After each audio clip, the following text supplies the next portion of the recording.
cyber streak. One couple says the suspect turned their lives upside down when they reported him to Oh my police. God! Randy Belsomo reports on this bizarre case of cyber stalking. Renee Mudra and Steve Siebert are engaged to be married, but as they start their new life together this summer, they have a past that will seemingly follow them forever. It's a false past, though, and the man responsible so dangerous, they ask that their faces be disguised for this interview. We both recently been treated for anxiety and depression. The story starts in July of 2010 when Steve and Renee put an ad on Craigslist for their business, selling high-end goods on eBay on consignment. This is the man who responded with golf clubs and strollers to sell. 32-year-old Kevin Lowe said he was getting divorced and moving to China.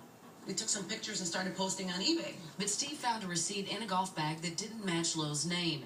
He called the owner, and Steve discovered he was indeed selling another man's property taken from his garage just days before. He was naming it off. I'm like, I have it, I have it, I have it. When Steve and Renee attached a disclaimer on eBay, Lowe found the warning. He was bidding on his own goods to find out what kind of sellers Steve and Renee really were.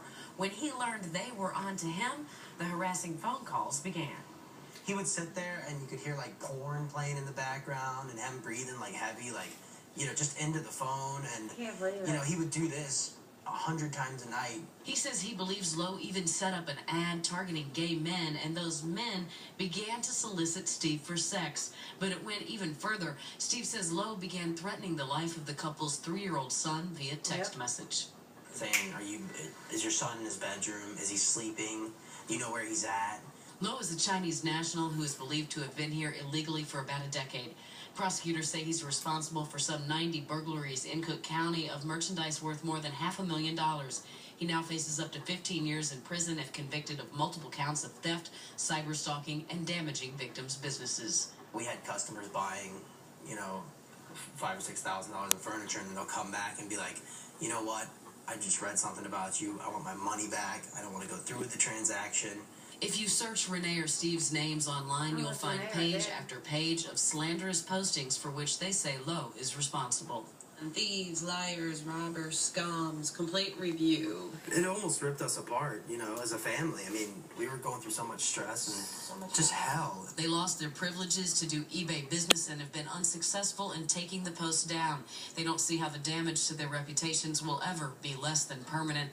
And the man they say who ruined them is a man they hope will pay as much as they have. To think about what he did to everybody for every day, just... I just want him to suffer. Randy Belsomo, WGN News. Arrests and